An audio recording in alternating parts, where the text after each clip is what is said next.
नमस्कार, स्वागत है आपका बोलता हिमाचल पर। आज है 17 मार्च 2023 और हिमाचल प्रदेश की आज की सबसे बड़ी खबरें हम आपके लिए लेकर आए हैं। हमेशा की तरह आप इस वीडियो को लाइक कर दीजिएगा। चैनल पर नहीं जुड़े चैनल को आप सब्सक्राइब जरूर करें। आप कहां से और कहां से ये वीडियो देख रहे हैं वो आप हमें कमेंट बॉक्स में कमेंट करके जरूर बताइएगा।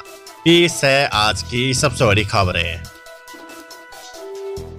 आर्थिक सर्वेक्षण हिमाचल प्रदेश में 10% बढ़कर 2,22,227 रुपए हुई प्रति व्यक्ति आय। कोरोना काल के बाद हिमाचल की अर्थव्यवस्था में रिकवरी के संकेत दिए हैं। पिछले एक साल में राज्य के सकल घरेलू उत्पाद और प्रति व्यक्ति आय में वृद्धि हुई है। विधानसभा के बजट सत्र में गुरुवार को मुख्यमंत्री सुखविंदर सिंह सुक्खू ने आर्थिक सर्वेक्षण की रिपोर्ट विधानसभा के पटल पर रखी। इकोनॉमिक सर्वे में स्थित भावों पर राज्य का सकल घरेलू उत्पाद 8,143 करोड़ बढ़कर 1,34,576 करोड़ हो गया। प्रचलित भागों पर राज्य की जीडीपी 1,95,404 करोड़ रुपए हो गई है। इसके साथ ही राज्य में प्रति व्यक्ति आय 2,01,271 रुपए से बढ़कर 2,22,227 रुपए हो गई है। ये राष्ट्रीय प्रति व्यक्ति आय से 51,607 रुपए से अधिक है। राज्य की जीडीपी में कृषि और संबंधित क्षेत्रों का योगदान बढ़कर 24,847 करोड़ हो गया है। ये वृद्धि पिछले 2 साल से 2% की है। 10वीं और 12वीं कक्षा की टर्म 2 परीक्षाओं में अब तक पकड़े गए 30 नकलची। हिमाचल प्रदेश स्कूल शिक्षा बोर्ड द्वारा 10वीं और 12वीं कक्षा की टर्म 2 परीक्षाएं आयोजित करवाई जा रही है। नकल को रोकने के लिए बोर्ड द्वारा विशेष प्रयास किए गए हैं। अभी तक करीब 30 मामले नकल के आ चुके हैं। ये 30 मामले मात्र 3 परीक्षा केंद्रों में बने हैं। जिला शिमला के स्कूल में बने एक परीक्षा केंद्र में 4 व दूसरे परीक्षा केंद्र में 22 मामले आए हैं। इसके अलावा जिला कांगड़ा के स्कूल में बने एक परीक्षा केंद्र में 4 मामले आए हैं। पावर प्रोजेक्टों से वाटर सेस वसूलने का बिल विधानसभा में पारित, सरकार को होगी 4,000 करोड़ रुपए की आय। हिमाचल प्रदेश में पावर प्रोजेक्टों से वाटर सेस वसूलने का विधेयक विधानसभा में सर्वसम्मति से पारित हो गया है। उप मुख्यमंत्री मुकेश अग्निहोत्री ने बजट सत्र के पहले दिन पावर प्रोजेक्टों से वाटर सेस वसूलने को लेकर विधेयक सदन में पेश किया था। इसे चर्चा के बाद मंजूर कर दिया गया है। उप मुख्यमंत्री मुकेश अग्निहोत्री ने कहा कि हाइड्रो पावर प्रोजेक्ट से वाटर सेस वसूलने से सरकार को सालाना 4,000 करोड़ रुपए की आय होगी। कॉलेजों में 4 अप्रैल से शुरू होगी स्नातक स्तर की वार्षिक परीक्षाएं, एचपीयू ने जारी किया टेंटेटिव शेड्यूल। हिमाचल प्रदेश के कॉलेजों में स्नातक स्तर की वार्षिक परीक्षाएं 4 अप्रैल से शुरू होगी। बीए, बीएससी व बीकॉम प्रथम से तृतीय वर्ष की परीक्षाओं के दृष्टिगत हिमाचल प्रदेश विद्यालय एचपीयू ने टेंटेटिव डेट शीट जारी कर दी है। डेट शीट के अनुसार ये परीक्षाएं मई माह के प्रथम और द्वितीय सप्ताह तक जारी रहेगी। संबंधित डेट शीट विद्यालय की वेबसाइट पर उपलब्ध करवा दी गई और विद्यालय प्रशासन ने कॉलेज प्रबंधकों व विद्यार्थियों से 21 मार्च तक आपत्ति आमंत्रित की गई है। आपत्ति आने की स्थिति पर इन पर गौर करने के बाद विद्यालय प्रशासन फाइनल डेट शीट 23 मार्च को जारी करेगा। ऊना में ईडी ने जब्त की 1,71,00,000 रुपए की संपत्ति। ऊना में मैसेज इंडिया एडवर्टाइजमेंट के लगभग 3 करोड़ रुपए की धोखाधड़ी के मामले में प्रवर्तन निदेशालय ने कड़ी कार्रवाई की है। ईडी ने आरोपियों की 1,71,00,000 रुपए की चल अचल संपत्ति को जब्त किया है। इसमें भूमि, भवन, वाहन और अन्य प्रकार की संपत्ति शामिल है। प्रवीण कुमार और विजय कुमार के खिलाफ आय से अधिक संपत्ति के मामले में ये कार्रवाई की गई है। दोनों पर एडवर्टाइजमेंट सर्विस ऐप के जरिए निवेशकों से 3 करोड़ की धोखाधड़ी का आरोप है। शिमला नगर निगम चुनाव में मतदान कर सकेंगे भारी वोटर, राज्य सरकार ने बदले नियम। राजधानी शिमला में नगर निगम चुनावों से पहले सुखविंदर सिंह सुक्खू की सरकार ने चुनाव नियमों में संशोधन किया है। शहरी विकास विभाग के प्रधान सचिव देवेश कुमार की ओर से जारी अधिसूचना के अनुसार Himachal Pradesh municipal corporation election rules 2012 में संशोधन किया गया है। संशोधन के अनुसार शिमला शहर में किसी भी वजह से रहने वाले बाहरी मतदाताओं को भी नगर निगम चुनाव में वोट देने का अधिकार मिल जाएगा। इससे पहले चुनाव नियमों के रूल 16 ऐप में प्रावधान था कि शिमला नगर निगम चुनाव में किसी अन्य ग्राम सभा या म्युनिसिपैलिटी में पंजीकृत वोटर वोट नहीं दे पाएगा। नए संशोधन में इस प्रावधान को हटा दिया गया है। अब शिमला शहर में रहने वाले किसी भी चुनाव क्षेत्र के वोटर यहाँ अपना नाम वोट लिस्ट में जोड़ पाएंगे और यहाँ वोट बनने के कारण विधानसभा चुनाव के लिए उनके अपने गृह क्षेत्र में बना वोट प्रभावित नहीं होगा।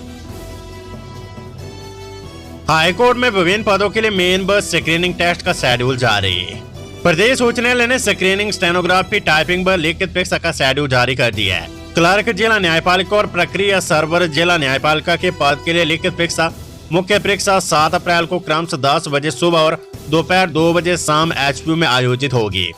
कनिष्ठ कार्यालय सहायक JOIT जिला न्यायपालिका और प्रोटोकॉल अधिकारी जिला न्यायपालिका के पद के लिए स्क्रीनिंग टेस्ट 8 अप्रैल को 10 बजे सुबह और दोपहर 2 बजे शाम न्यायिक न्यायालय परिसर चक्र शिमला में आयोजित किया जाना निर्धारित किया गया है। अधिक जानकारी के लिए आप ऑफिशियल वेबसाइट हाईकोर्ट की चेक जरूर करें। हिमाचल के विकास कार्य को जल्द मिलेगी वन मंजूरी, सुख सरकार की नई व्यवस्था। हिमाचल प्रदेश की विकास परियोजनाओं को जल्द वन मंजूरी मिलेगी। प्रदेश में स्कूल, सड़कें और अन्य ऐसे कई प्रोजेक्ट है जहां वन विभाग की जमीन है। समय रहते वन मंजूरी नहीं मिलने से विकास कार्यों में बाधाएं उत्पन्न हो रही थी। मुख्यमंत्री सुखविंदर सिंह सुक्खू ने कहा है कि FCA और FRA मामलों को जल्द अपलोड करने के लिए सरकार ने नई व्यवस्था की है। जिला स्तर पर DC और DFO वाली कमेटी हर 15 दिन में बैठक करेगी। जिला स्तर की कमेटियां यूजर एजेंसी के साथ बैठकर मामलों को फॉरेन क्लियरेंस वन मंजूरी के लिए अपलोड करेगी। दस्तावेज एकत्रित करने का काम यूजर एजेंसी का होगा। अगर समय पर केस अपलोड हो गए तो उनको मंजूरी भी समय पर मिलेगी। पहले समय पर केस अपलोड नहीं हो रहे थे, जिससे इनकी मंजूरी अभी लटक रही थी। बड़ी खबर, हाईकोर्ट ने HPU भर्ती प्रक्रिया का परिणाम घोषित करने के दिया आदेश। हिमाचल प्रदेश हाईकोर्ट ने विश्वविद्यालय में सहायक प्रोफेसर की भर्ती प्रक्रिया का परिणाम घोषित करने के आदेश दिए हैं।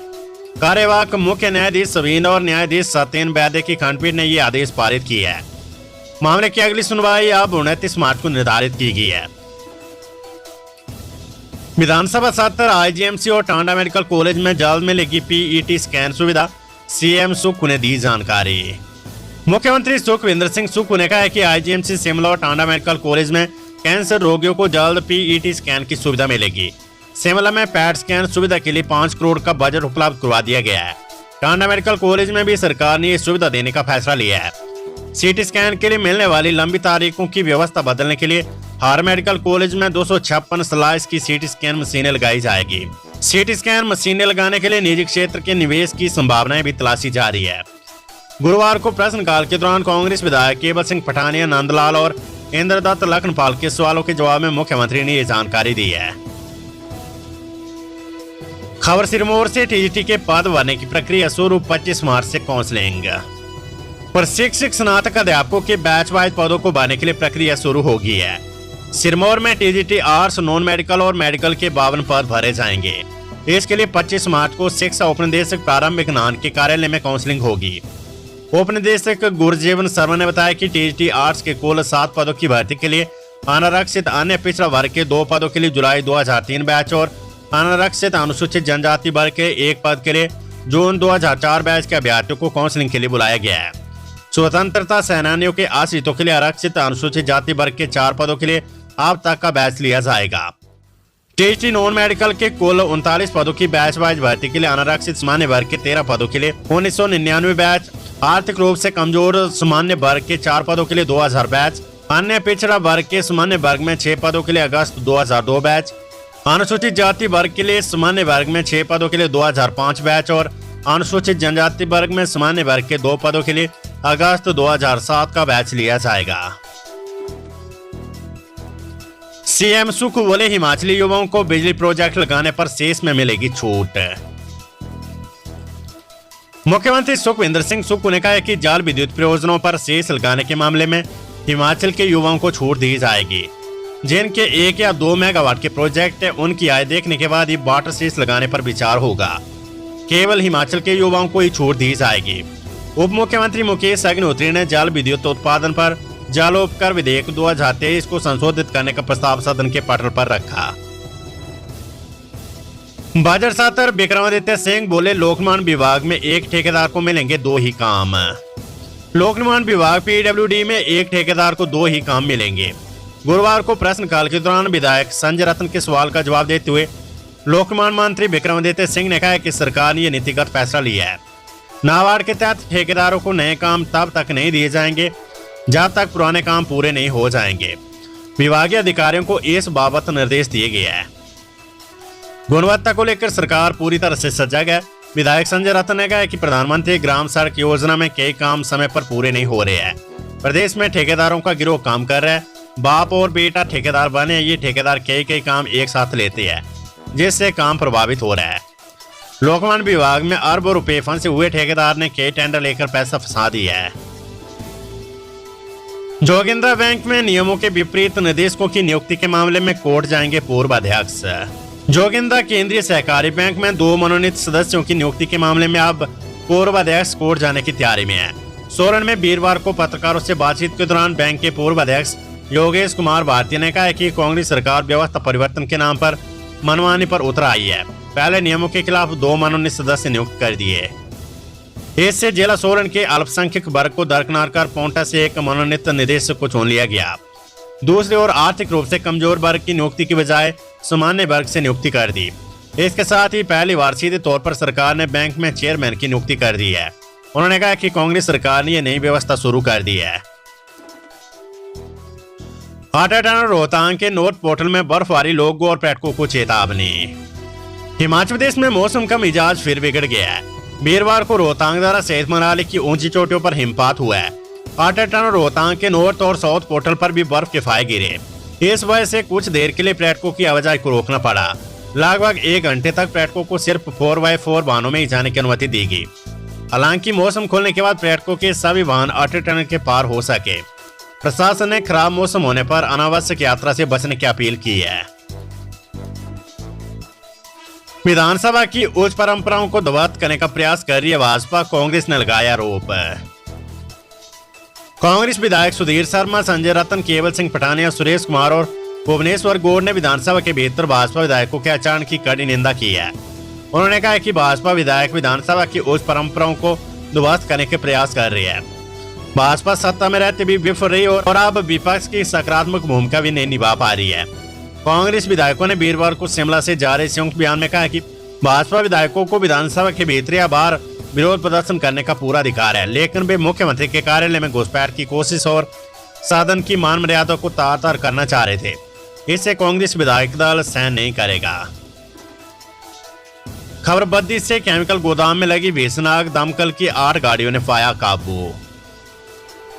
औद्योगिक क्षेत्र मलकू माजरा स्थित एक केमिकल के गोदाम में आग लगने से लाखों रुपए का नुकसान हो गया है।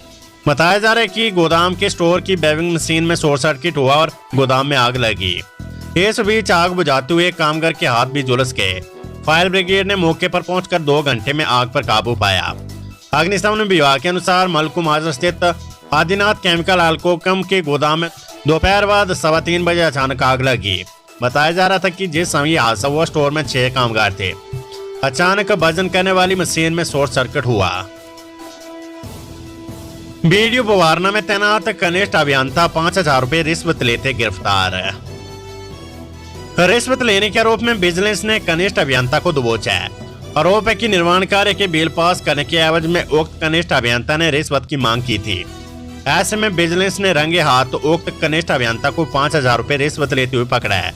विजिलेंस के एएसपी बलवीर सिंह जसवाल ने बताया कि खंड विकास कार्यालय बवारना में कार्यरत कनिष्ठ अभियंता विनय कुमार को रिश्वत प्रकरण में रंगे हाथ पकड़ा गया है।